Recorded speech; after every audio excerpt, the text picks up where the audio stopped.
Alhamdulillah, pada hari ini kita mengadakan open day bagi Pusat Pendidikan Al-Hikmah yang mana terdiri daripada Tadika Jana Hebat. Kemudian kita buka juga untuk Sekolah Rendah Islam Integrasi Al-Hikmah. Kita buka juga open day hari ini di Sekolah Menengah Al-Hikmah. Begitu juga dengan Mahat Tafiz Al-Hikmah. Jadi ada 4 institusi lah pada hari ini. Kita membuat hari terbuka bagi semua institusi di bawah Pusat Pendidikan Al-Hikmah. Kita dah hampir 26 tahun kita berpengalaman mengendali ataupun menguruskan sekolah daripada prasekolah tadika sehinggalah ke sekolah rendah, sekolah menengah hatta ke Mahat Tafiz sendiri. Jadi dengan pengalaman tersebut, alhamdulillah kita berkembang sedikit demi sedikit dengan kita membuka hari terbuka pada hari ini. Alhamdulillah sambutan sangat memberansangkan. Untuk makluman semua, di Puncak Alam ni hampir 100 lebih permohonan murid yang mana kalau tengok kepada bangunan-bangunan sedia ada ni sebenarnya tidak cukup untuk menampung 100 lebih tersebut, tetapi kita cuba untuk memaksimumkan seramai mungkin untuk pengambilan pada tahun 2027 insya-Allah, mudah-mudahan.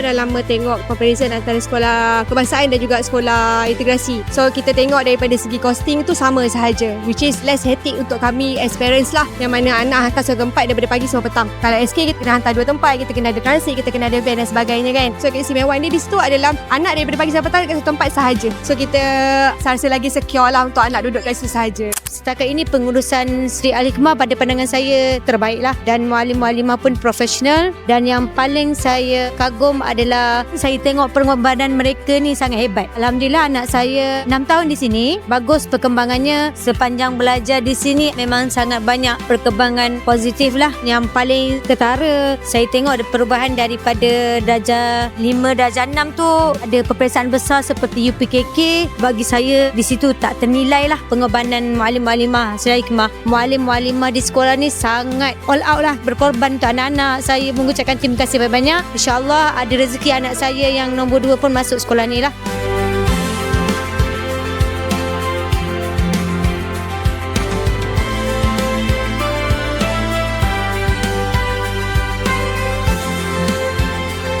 Saya tahu sekolah ni melalui kawan lah. Dia yang bagi recommend untuk sekolah ni lah. Tu yang kita pun macam berminat, kita register.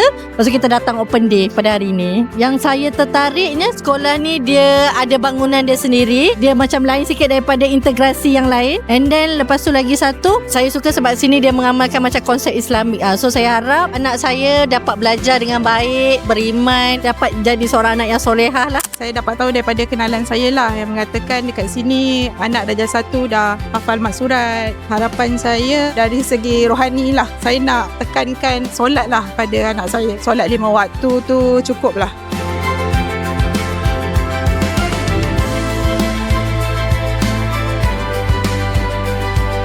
Terima kasih kepada semua para ibu bapa yang hadir pada pagi ini dan support kami, dan mudah-mudahan dari sudut visi dan misi ataupun apa yang hasrat ibu bapa nakkan kepada anak-anak, dari sudut kemenjadian anak-anak, mudah-mudahan tercapailah insya-Allah bila tuan-tuan dan puan-puan menghantar anak-anak ke Pusat Pendidikan Al-Hikmah insya-Allah.